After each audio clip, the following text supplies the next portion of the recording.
창세기 4장 1절에서 10절까지 아벨이 어디 있느냐 이렇게 정해봤습니다. 마태복음 22장에 보면 한 율법사가 예수님을 찾아와서 예수님께 질문을 합니다. 시험하려는 거죠. 선생님, 율법 중에서 제일 큰 계명이 뭡니까? 어떤 계명이 최고입니까?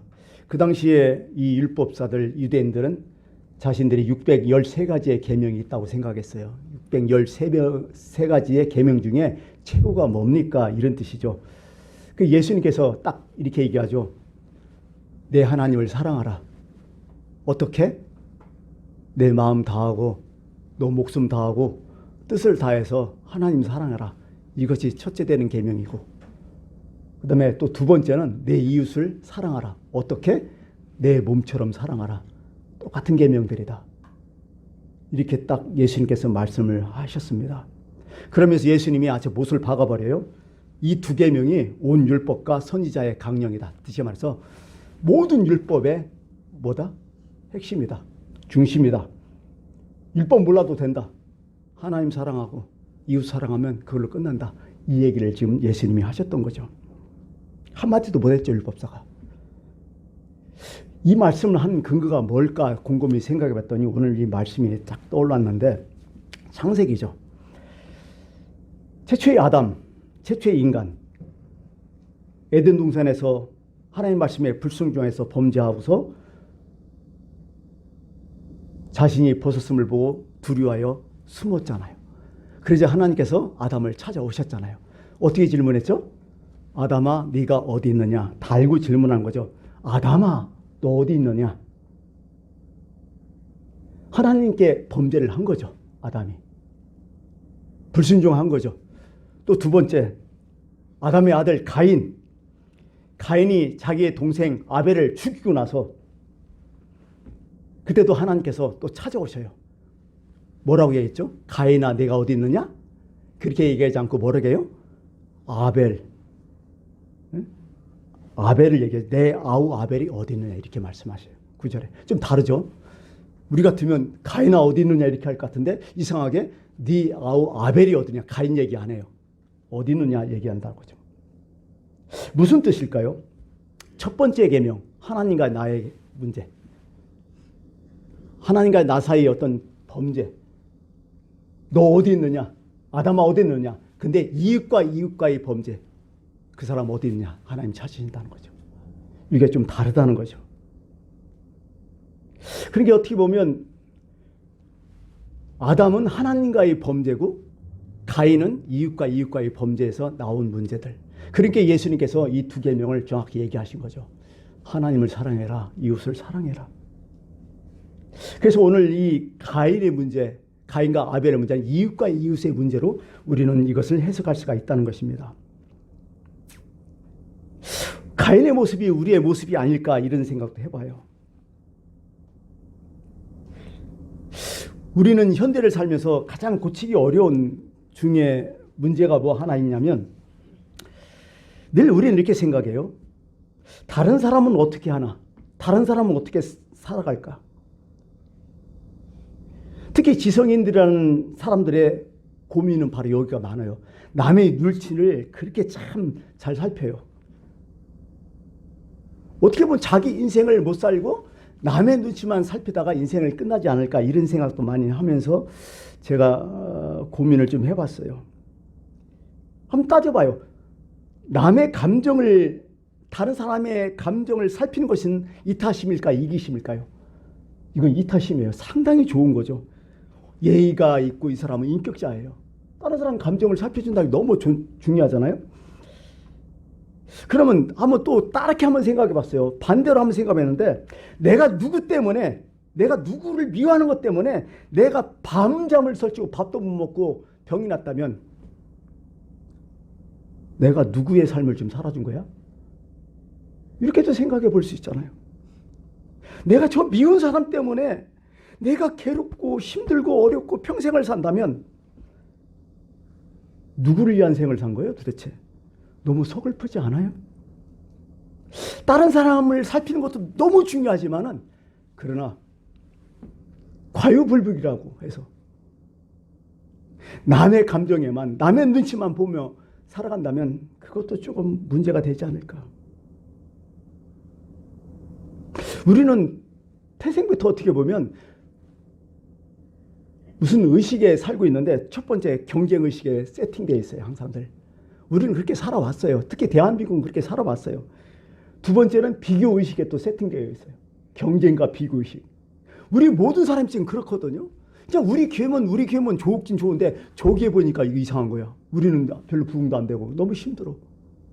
나는 이렇게 살아가는데 저 사람 보니까 너무 잘 살고 너무 편안해. 나는 뭐요? 어떻게 보면 우리가 이게 습관이 돼가지고 계속 이런 의식 속에 살아가지 않나. 그래서 내 삶을 살지 못하고 오히려 다른 사람의 눈치만 보고 다른 사람의 형편만 보고 거기에서 나오는 내 모습을 보면서 참 서글프게 지금 살지 않을까 이런 생각을 해봐요. 이게 가인의 모습이 아닐까 하는 생각을 해봤어요. 어떻게 보면 가인도 동생에게 너무나 많은 경쟁의식, 너무나 많은 신경을 쓰면서 살지 않았나 이렇게 생각해요. 근데 대부분 이런 사람들 보면요, 자기에 충실하지 못해요. 이웃관계에 막 지나치게 신경을 쓰다 보니까 자기는 잃어버려요, 자꾸. 여러분, 이타적 이기주의라는 얘기 들어봤어요? 좀 말이 안 되죠, 이타적인 이기주의. 우리가 가령 이런 사람들 있죠. 너무 심성이 착해요. 진짜 착한 사람이야. 좋은 사람이죠, 그런 사람. 근데 누가 어떤 사람이 부탁을 하면 거절하지 못해, 이 사람. 단호하게 좀 하게 되는데 싫은 말 못해, 다른 사람한테. 그러고 모든 사람한테 참 착하게 참 잘해줘. 너무 좋죠, 사람. 저도 이런 사람 되게 좋아합니다. 근데 이런 사람들 대부분 누구를 도와주다가 늘 상처 입어요. 그런 책 많아요. 잘해주고 상처 입지 말라. 이런 책들 참 많더라고요. 왜 상처 입을까? 그 이유가 무엇인가? 정작 남을 돕기는 하지만은 문제는요, 자기가 남을 도울 준비가 되어 있지 않았어. 자기 중실이 별로 없었어. 어떻게 보면 그것도 하나의 위선이라고 좀 따져볼 수가 있겠어요. 내가 준비되지 않고 내가 힘이 없으니까 남을 도우다가 탈이 나버린 거야. 오버된 거야, 그냥. 먼저 자기에게 충실하고 내가 내 자신을 사랑할 줄 알아야 남을 도와도 문제가 없어요. 근데 자기 자신의 충실도 못하고 자기 자신을 그렇게 사랑하지 못하고 남을 도와버리니까 나중에 문제 생기니까 상처를 입는 거죠.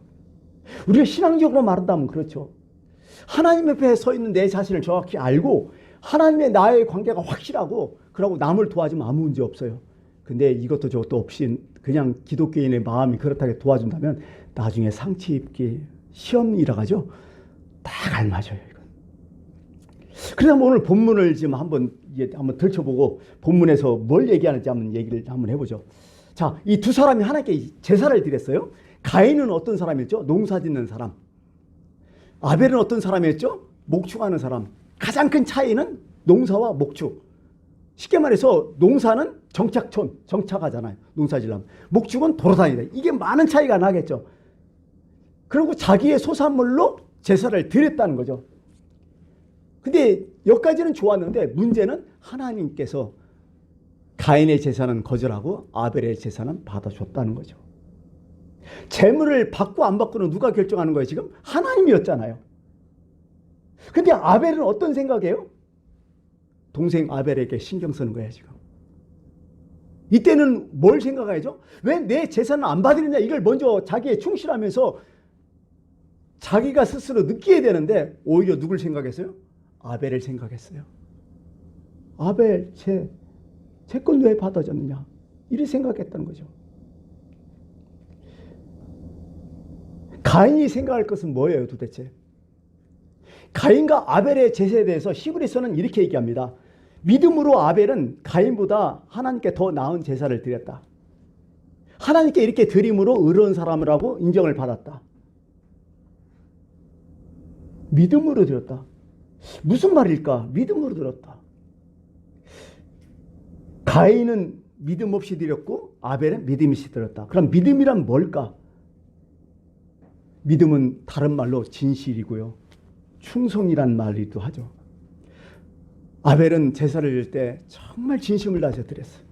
감사하며 드렸고. 그러자 하나님이 아벨의 이 제사를 받아줬다는 거죠. 그래서 오늘 성경은 정확하게 기록하고 있어요. 4절 5절 보면요, 이렇게 기록하고 있어요. 여호와께서 아벨과 그의 제물은 받으셨으나 가인과 그의 제물은 받지 아니하신지라. 무슨 얘기예요? 뭘 받았어요? 두 가지 받았죠. 아벨 자신과 제물을 받았고 가인 자신과 제물을 받았다는 거죠. 제물은 드렸지만 누가 포함된 거예요?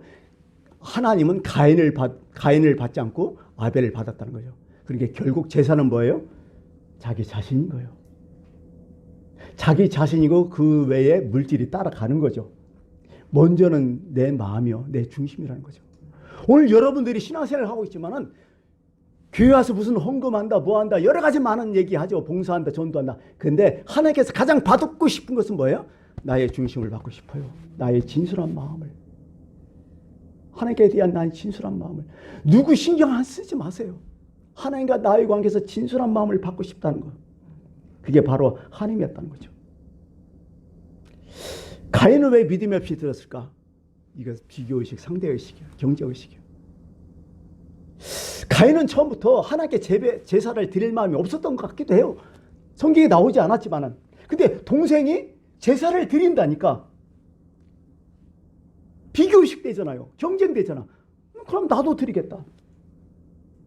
동생이 하니까 나도 할 수 있지. 그러나서 진짜 아벨은 준비하고 정성을 다해서 예배를 드리고 제사를 드렸지만은 가인은 뭐예요?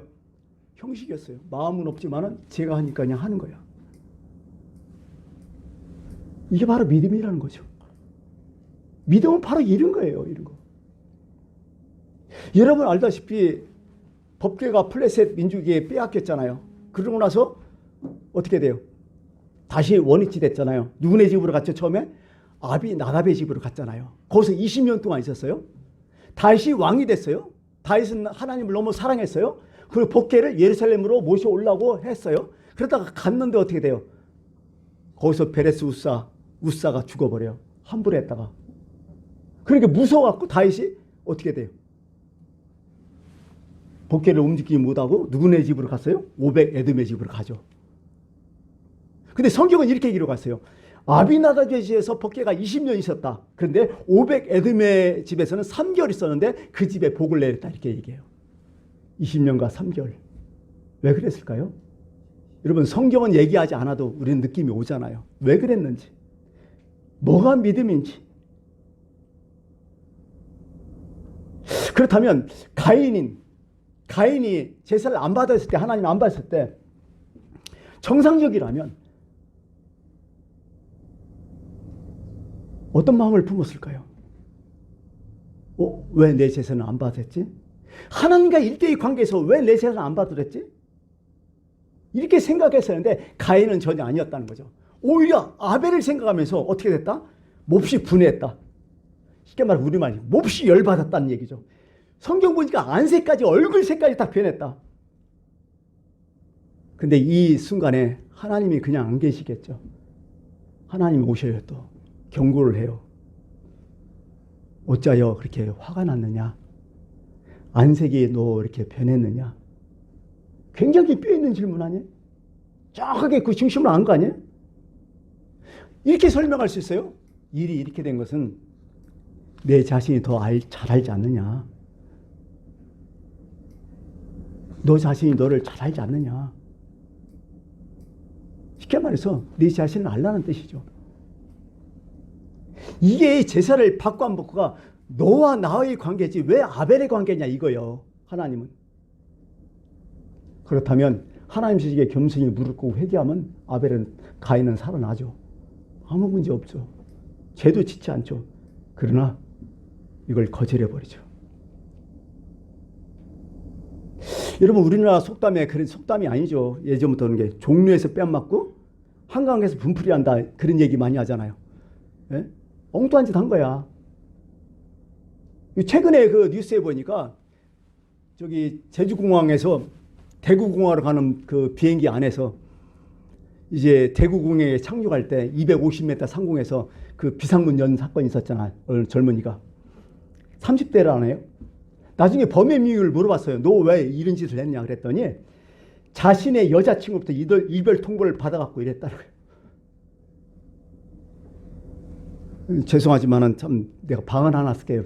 세상에 미친놈들 많아. 진짜 가면 갈수록 심각해져요.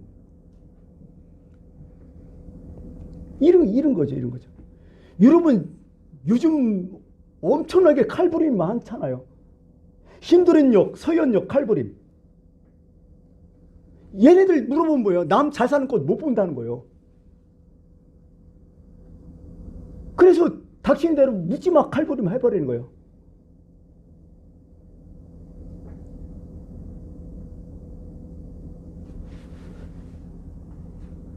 이게 우리의 가인의 모습이 아닐까 이런 생각을 해봐요. 우리가 잘하든 못하든 그것은 하나님과 나의 관계에서 뭔가 생각을 해야죠. 자기 충실이 먼저라는 거야. 자기 기본이 먼저라는 거야. 그런데 이상하게 다 이웃과의 관계에 자꾸 몰아넣어버리는 거예요. 한번 생각해 보세요, 스스로. 요즘 투자를 잘못해갖고 망하는 사람들이 많아요. 갭 투자라든지 뭐 이상한 투자들, 아니면 수익률이 뭐 20, 30%, 뭐 50% 준다고 해서 투자했다가 난리 났어요, 지금. 엄청나요. 막 다단계 이런 거에 막 끌어들이고 난리 났어요, 지금. 보니까. 물론 그렇게 사기친 놈들이 나쁘죠. 그 인정해요. 그렇지만은 생각해 보세요. 왜 그런 짓을 한 거야, 도대체? 자신을 살펴보면 자기 종육 때문에 그렇지 않아요? 자신의 지나친 과도한 욕심 때문에 그렇지 않아요? 그것 때문에.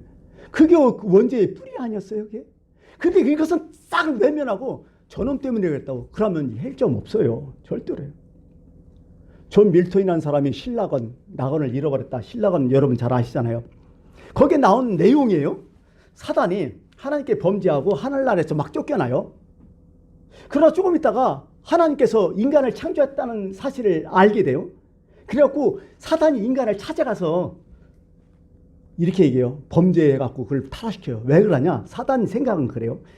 인간을, 이렇게 많은 인간들을 다 타락시키면 모든 인간이 다 죄를 짓지 않게 돼. 죄를 지면 하나님께서 자기들 하나님 나라로 인도해 줄 거야. 이렇게 생각하면서 지금도 사단은 인간을 다 타락시키려고 한다는 거야. 그게 신라건의 내용이었거든요. 어떻게 보면 그런 거 아니에요? 죄도 이렇게 진화한다고 얘기하죠. 생각해봤어요. 아담과 가인의 범죄를 했는데 물론 대상이 달랐지만은 하나의 공통된 점이 있어요. 범죄하고 나서 공통된 점. 한번 따져볼게요. 이 죄도요, 이게 자꾸 성장하고 진화한다는 거 알잖아요. 사람이 첫 번째 어떤 죄가 있죠? 먼저 짓는 죄가 있어요. 처음 지을 때가 참 힘들죠. 맨 처음 사랑은 뭐 힘들고 뭐 어떻다고 유행 갔을지 참 맨 처음 할 때가 더 힘들어요. 처음 죄를 딱 쳤어요. 그 다음에 두 번째 죄는 어떻게 돼요?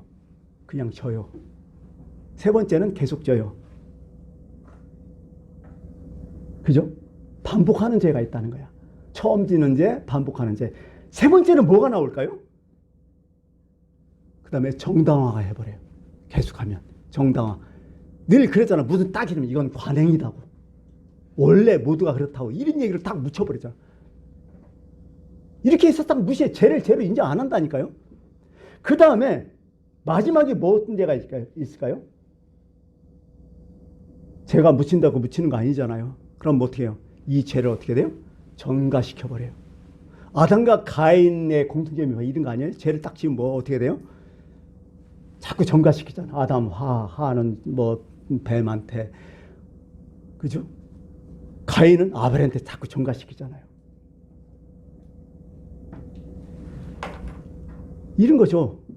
나의 불의는 뭐냐? 상대의 의의가 있기 때문에 그렇다. 이렇게 얘기하는 거죠. 내가 거짓말을 한 것은, 이렇게 된 것은 어떤 놈이 진실했기 때문에 이런 식으로 생각한다는 거죠. 정말 황당하잖아. 전가시키는 게 이게. 이렇게 된다니까요, 사람이. 그게 대부분 진짜 악랄한 범죄다 보면 인간이 아니야, 이건.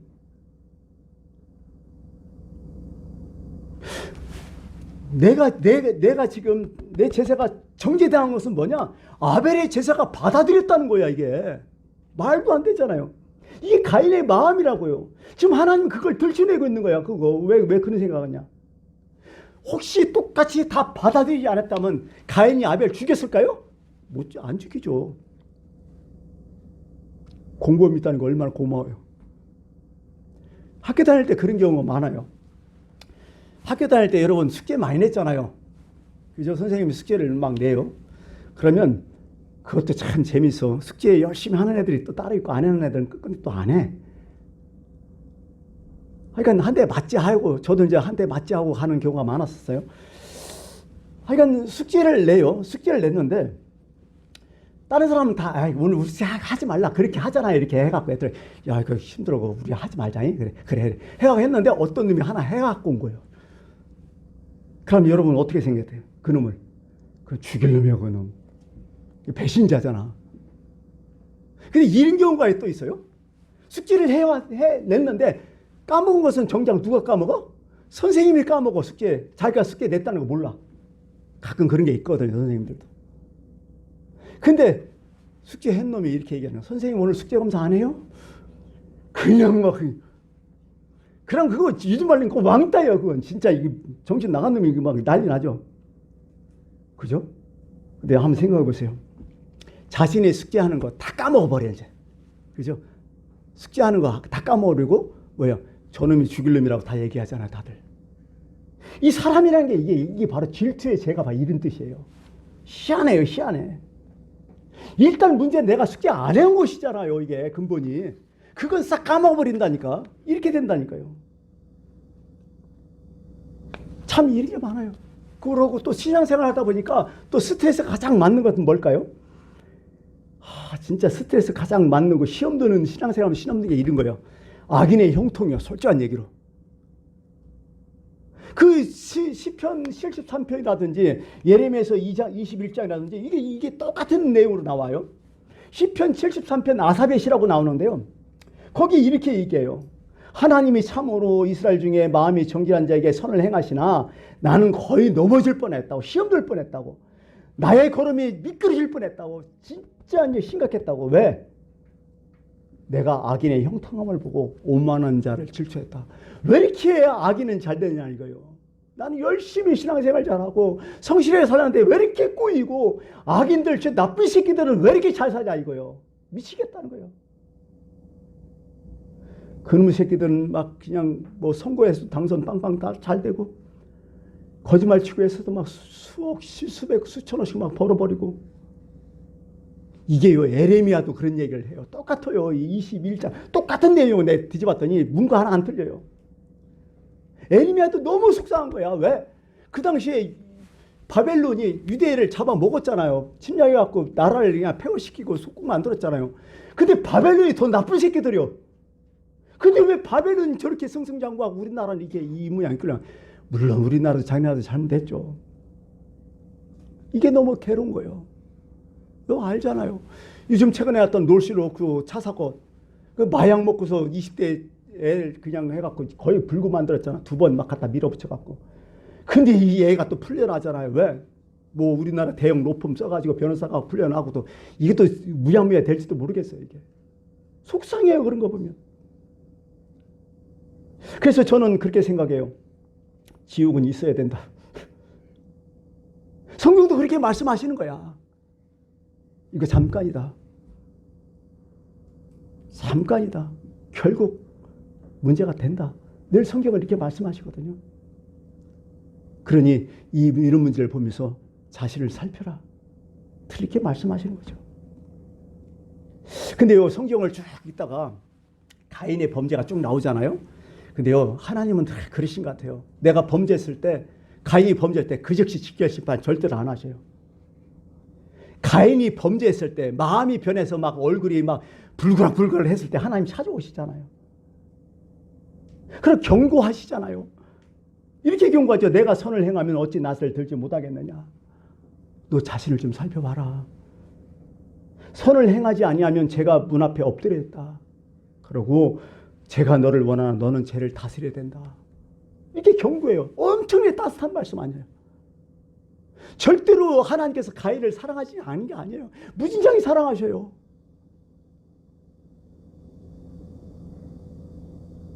경고하시잖아요. 근데 가인은 경고 딱 무시해버렸잖아요. 여기서 그냥 문제가 되는 거죠. 또 일을 저질렀잖아요. 얘 범죄했어요. 가인을 죽였어요. 하나님 찾아오셔서 내 아우 가인이 어디 있느냐, 내 아우 아벨이 참 어디 있느냐 이렇게 말씀하잖아요. 또 두 번째 질문이란 말이에요. 하나님께서. 이때도 기회는 있었어요. 제가 죄를 다스리지 못해서, 제가 부족해서, 제가 정말 나쁜 놈입니다. 하나님 죄송합니다. 이렇게 했으면 아무 대답이, 아무 문제가 없었는데 여기서 또 두 번째 뭐예요? 무책임한 대답을 하잖아. 내가 내 아우를 지키는 사람이냐고 하면서 하나님께 대들잖아요. 책임 회피란 말이죠. 어떻게 보면 인간의 결정적인 문제가 책임 회피예요. 모든 게 다 책임 회피요. 정치나 경제나 모든 게 다 지금 책임 회피잖아요. 오늘 우리의 문화가 이렇단 말이죠. 참 괴로운 현실이죠. 어떻게 보면 우리는 가인의 후손이 아닐까 이렇게 생각해요.